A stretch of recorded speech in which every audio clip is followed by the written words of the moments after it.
then I can sleep with a peace of mind. Take for me. Yeah, you can do it everything. Yeah, everything is okay. Yeah. I've passed the message already. Yeah. Good. This logo, It was established in 1920-24. Establishing the federation. FUFA. So we reached 100 years. 100 years. Yes. So we are celebrating 100 years. Not until we go to another year, then we shall remove the 100. That's why you see 100 years there. How is it being there for almost a century? Yeah. Over a century. Yeah. So we are celebrating the 100 years with all of our presidents who have been there. So we are celebrating a full year of 100 years for all our achievements. This year. Yeah. Congratulations. Thanks. No wonder you have investments in terms of radio. Yeah. And also TV. Yeah. And also a sporting ground. Yeah. I know many more gonna happen under your leadership and also the federation's leadership. You're welcome. Yeah, ladies and gentlemen, welcome to Habari 254 and Bonga Tube Media. I'm privileged to have Mr. Issa Magola from Uganda, and he's one of the delegations in Nairobi for FIFA fixture under 17. It's for women World Cup qualifier. World Cup qualifiers. Yes, tell us, Mr. Issa, how is it in terms of your preparations? We are prepared for this. We want to go for World Cup qualifiers. We are prepared for it. We have these teams, these are girls from schools who have come here. But before I say anything, I want to inform the viewers that my name is Magola Issa Kakaire, a FUFA executive member representing Eastern Region, who is the head of delegation for this under 17 here in Nairobi. Our preparation was started by acquiring the coach from South Africa, a lady, and then the goalkeeper coach also from South Africa.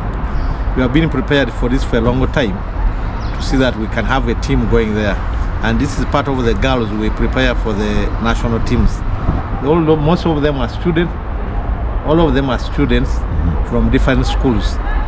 They just come back, part of them, they just come back from Tanzania for the other new FIFA CAF women tournament where they played there, and combined senior secondary schools. South Africa, Kenya, Ben McCarthy, you guys again, South Africa. Is there anything that we don't know happening around East Africa in terms of technical bench? We are looking at the history of South Africa in terms of women football. That's why we acquired her from there. Looking at the local coaches of ours, with the way we had started the leagues and the rest, it's become difficult. But South Africa, Ethiopia, they were ahead of us under this. Now we also are getting coaches from Ethiopia for the other Premier League teams in Uganda. Your views maybe about your opponents? About our opponents, we know they are superior to us because they have already gone for World Cup qualifications. They have been there before, so they know what is there. With that experience going there, they come with the experience, but we shall manage them. Wow. Now, in terms of football management and structures, how are you making it in Uganda so that you come up with a formidable national team squad in terms of a senior team? What we have done through as an executive, our roles at policy levels, we have tried to employ the secretaries, people with qualifications. For us, ours is a policy to bring what they have brought on the table, and then we pass whatever they want to pass. But we have now, in our structures, we don't have that finance. We have people there, a financial manager. We have a financial director. We have the CEO. Our CEO is a very good person, Bwana Edgar Watson, who has helped us a lot in building all these structures. We have now have what we call a 333, where we are coming out with a development plan for a 3-year, 5-year term, where we have the technical development officer who is doing it, everything, to see that we go to regions and acquire the people there. We are recruiting people at the regional levels to see that we can have football from the grassroots. And we are saying that every homestead must have a ball. Every homestead must have a ball. We are starting at mass football. Wow, we're going to recruit so many players. Yes, we are doing mass football, part of that our program, the development program. We are saying every homestead must have a ball. That's what you see as Uganda. We have gone ahead. We are no longer buying Select. We are no longer using Adidas. We are using Janze. Oh, homemade. Homemade. Uniforms, each and everything, Janze. We have a product, we have registered it. So we are saying every homestead must have a ball. Which means that each and every homestead must produce what we call a football star. Exactly. And that is transforming the entire society, just like Onyango have done, Baba Chizito, all over them. Ben McCarthy, and also the likes of Sadio Mane, transforming the society through football. Exactly. Wow. Kenya, Uganda, and Tanzania are the hosts for CHAN 2024 and AFCON 2027. This is good news. Real good news. And I would say I'm privileged to be part of the CHAN and AFCON 2027 as the local organizing committee for Uganda. I'm a chairman of team services on the other side of Uganda, where we are liaising with CAF. I've arrived here and I was impressed by the improvement of the stadium. We were lagging behind as East Africa in terms of infrastructure.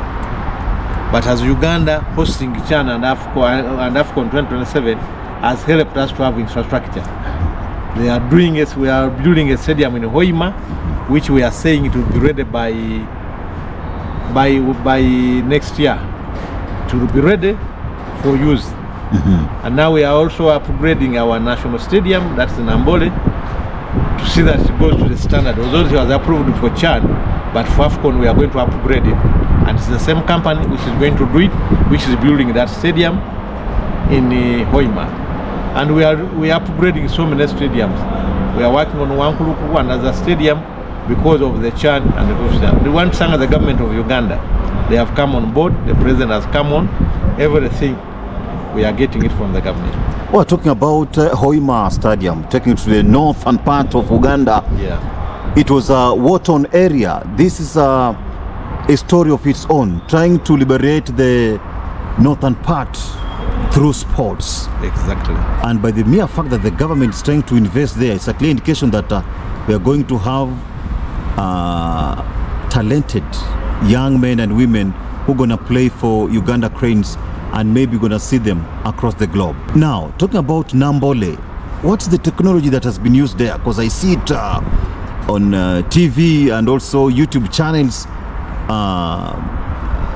The technology in terms of grass, hybrid system. What about it? What we did, we agreed with the government and then the stadium management and then National Council of Sports. And we had to acquire a special company to see who are interested, who have so a lot of experience in the grass. We had to go away and acquire a machine. They call it a sowing machine, which plants the grass and the rest. We looked at it around East Africa, we could not even get it. But we had to import it and come, and they are doing a very good work. Very expensive. Very expensive. Companies from? The company is from Saudi Arabia. Saudi Arabia. Yeah. Wow. And the entire stadium, talking about Nambole, the Nelson Mandela Stadium, I see that a lot of renovations has been done, even the training pitch outside. How is it, maybe for the viewers at the moment? I want to inform the viewers that we have done what's possible to see that we have a training ground alongside Nambole Stadium. We have made it with dressing rooms, with a sitting capacity of small numbers for training, and then we have put there the floodlights. As I speak now, the floodlights are working well. They have tested them, so we can have a session of training at night and at every time. Wow. Yeah. And what about now in terms of parking? Because stadium alone, inside and out, and maybe within the vicinity, something to do with the security, parkings, etc. How is it in preparation to CHAN and AFCON? We are doing for CHAN. We had a challenge with the infrastructure there, but the government has decided to come on board to see that they can come in and change, where possible, even roads towards the stadium. Sure. So that we can have a very, very smooth and seamless event when we have a game in our stadium. So we are working well with the government They are changing other structures, roads, they are working on them. We are also having our own stadium as Kadiba Stadium. Simia, the headquarters of our FUFA Mengo there, which is owned by the Federation. Oh, the Federation owns a stadium? Owns a stadium. Wow. We have a stadium, we are putting it right. It's going to be part of the training grounds for the CHAN and for AFCON. We have already acquired the floodlights, they are putting them there, they are there. We are working on the grass. Wow. So we own a lot of things as the FUFA. We have a local radio there, FUFA radio. We have a FUFA TV, our own TV for FUFA. You've employed people there? We have employed their people.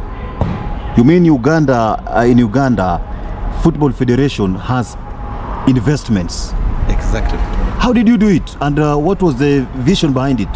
It is through our FUFA president, Honorable Hashim Magogo, who was thinking beyond every point, looking at it. Whenever he was going out of the country, he would look at, because there are three factors in football. There is business, there is football itself. So when you are looking at business, you have to invest, then you get the money. So he looked at the most money you can get is through TV. Wow. So we had to bring that idea, and we had to buy a TV and have a TV. We've talked of Hoima, we've talked of Nelson Mandela Nambole Stadium. There's Ham, formerly known as Nakivubo. Formerly Nakivubo. Yes. Yeah. And we even have private stadiums, like the former FUFA president, Mulindwa Lawrence, Yes. of Chitende, who is the owner, the proprietor of Vipers Football Club. We have a tough stadium there, which can host the Class 2 games for AFCON, for CAF. Wow. So what about now Nakivubo Stadium? How is it? Nakivubo Stadium has been upgraded. That's why we have been playing our games for qualifications in Nakivubo. It's only in the state centers, but we can have games there. They have been upgraded. That's great. It's very, very important to have infrastructure, sports infrastructure in the country. How about now your message to the youths of Uganda, not forgetting the youths of Eastern Central Africa, in terms of the importance of investing or embracing the game of football and other sports disciplines? What I would encourage on the youth, and not mostly on the youth, but the governments, because the federation cannot have infrastructures. I would like to urge the government to see that they can come on board. Football employs a lot of people in terms of employment. When you have players being paid, it's a lot of employment, and it invests a lot in money when it comes to teams coming in your countries. So I would urge the youth to see that they can join sports. It's the only way, it's the way to go. People are getting money through sports, and it's a very, very good investment. And I also urge the parents, when you have your kid and has interest in sports, take him to sports. He'll get money. Yeah. He'll get money there. It's not only about books. Not books, but when he goes books, he cannot go there. Give him a chance to see that he can get through sports and money there.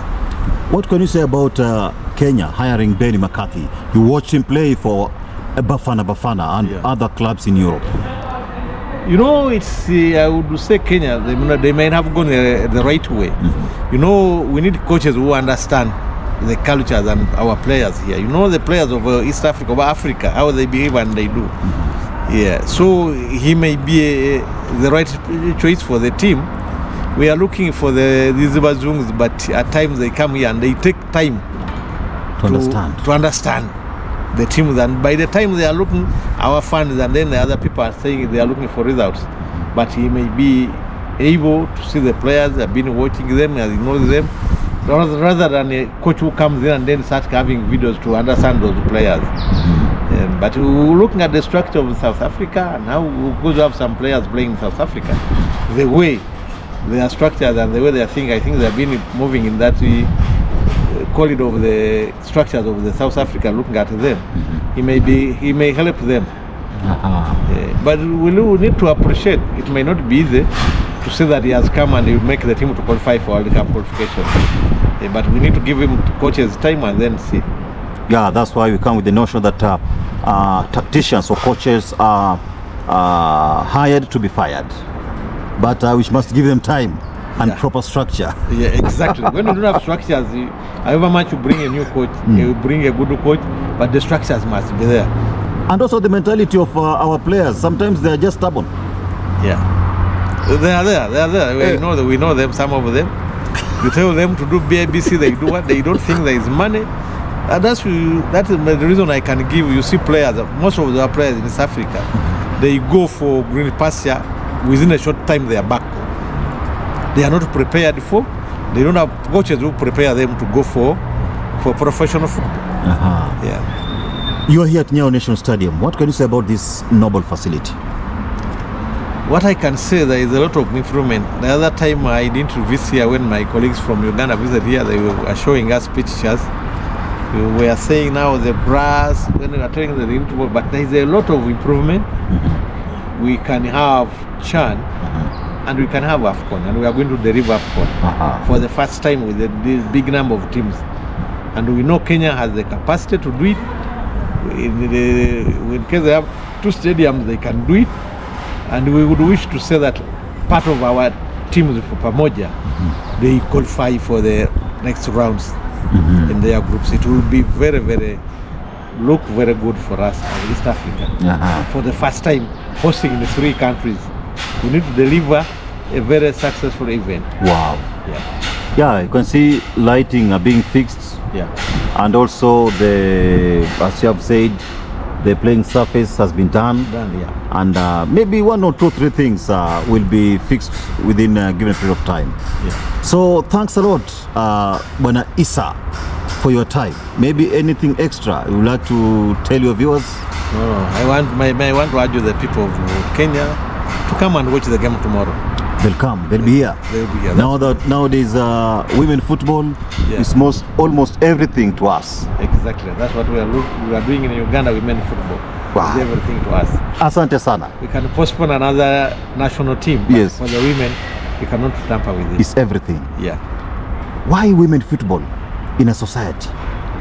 No, looking global at the women football, looking at the statistics, they are telling us that the World Cup for women fetched a lot of money comparing to the World Cup for men. Wow. Yeah. Looking at the statistics. So it's something that people have interest in it. Yeah. This is the logo. This was for your logo. Right? When we are reaching 100 years. This was for FIFA. This is what we call talent development. What I was telling you. Talent development. Oh, this one here. Yeah, we are working with schools to say that we can have that. Okay. You know, we decided to invest in schools. Yeah. It's much more easier to get talents at school level. Yeah. And that's why the government. But again, traveling with these young ladies out of the country, how is it? Because parents you must have the consent of the parents and the government.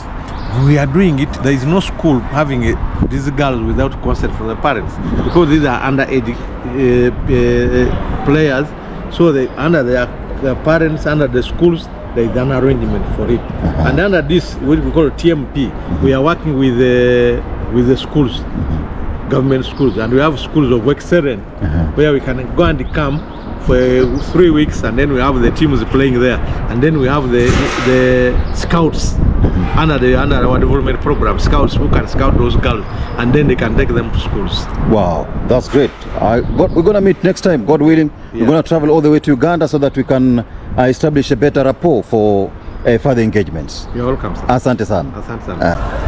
At the Nyayo National Stadium, mahali ambapo michezo ya kimataifa, international matches zinachezwa, and you see a lot of work has been done in this particular venue, right? Talking about the facilities, the playing surface, talking about the sitting areas for both fans and the dignitaries, talking about the officials and the teams, or technical bench for that matter. So in a nutshell, we are ready as a nation in terms of being ready to host any kind of tournament in terms of CHAN and AFCON, especially at Nyayo. And also we're going to be visiting Kasarani not forgetting also Talanta Hela, and also we've got those feeder or training grounds like Kenya Police grounds and Kiringiti. So a lot, we're gonna be posting a lot of stuff in terms of stadium construction, stadium renovations, and also, God willing, we're gonna be traversing this region, Kenya, Uganda and Tanzania, and also maybe Rwanda, so that we can also get to realize or see what happens in terms of sports infrastructure, construction for that matter. So kindly guys, remember to subscribe on our YouTube channels talking about Habari 254 and also Bonga Tube Media or Bonga Tube for that matter.